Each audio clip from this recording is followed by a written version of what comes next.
Ever heard of the name Susie Wiles? Check this out. By the way, Susie Wiles, most powerful woman anywhere in the world, most powerful woman in the world.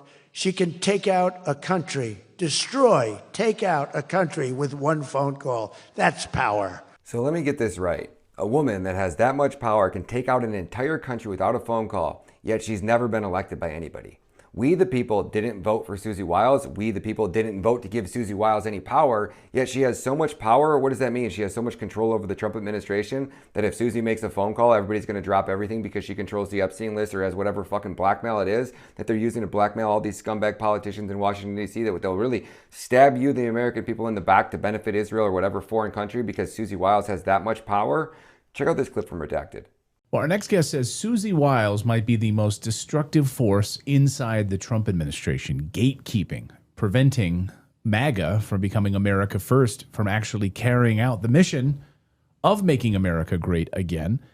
And is the Bush administration, the old Bush administration acolytes, still running things, but inside the Trump administration like a Trojan horse? Back in 2018, we went up with a story all about how, if everyone remembers, Zinke and Pruitt had a heck of a time at Department of Interior and EPA. As soon as the Trump administration started, you know well that the liberal press, their goal every day when they wake up, Clayton, and you're an insider, you know how this works. They set their own narratives. Their goal every day was basically the headline that reads, "Chaos in the Trump administration."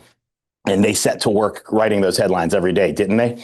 And a big part of that was with EPA and with Interior.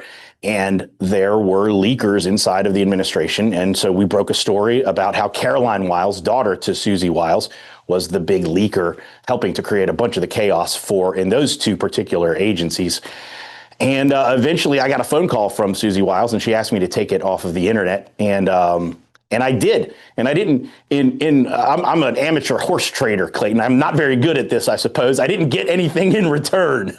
I'm a DC dilettante, I suppose. As you know, Clayton, it's not very popular to hold MAGA world personalities to account.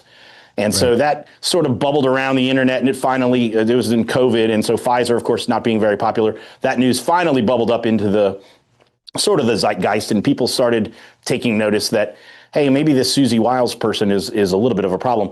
Her record personally goes way back to Jack Kemp and the Bushes and the Department of Labor. As you know, Clayton, labor is one of those very interesting spaces in terms of regulatory affairs inside of D.C., having to do with, of course, the mafia, the mob, big labor, the unions, all kinds of things. And then so it's funny now that a guy from northeastern Pennsylvania called La Savita is now very closely tied in with Susie. And these are the people in charge of the Republican Party now. And it is a shakedown. That's what it is. It's a shakedown. If you want access, it's pay to play. And boy, are they paying. There are people getting really, really rich based on access to the Trump administration. So the corporates are buying it. Corporates are buying our country, and people like Susie Wiles and Chris LaCivita are the ones selling us out. So you got one of the best journalists from the National File. This dude's been a legend and broke story after story after story, and he even took down the piece on Susie Wiles just to, I don't know, I guess make her happy, appease her. And it's gotten to a point where it's so bad that he's like, hey, no, I know she's the most powerful woman in the world, but I need to come out and I need to start calling her out. Her, or him, Ivan Raiklan, like anybody that you know who's anybody, even Alex Jones was going after Susie Wiles. So like if she's the ice maker, the kingmaker, and she can take down a country, is Trump really going to willing to stand up to take her and remove her from power? Could you imagine what would happen if Susie Wiles was removed from this administration? The chaos and destruction that would follow? Ooh, that's scary shit to think about, ain't it? What do you guys think down in the comments? Let me know. Peace.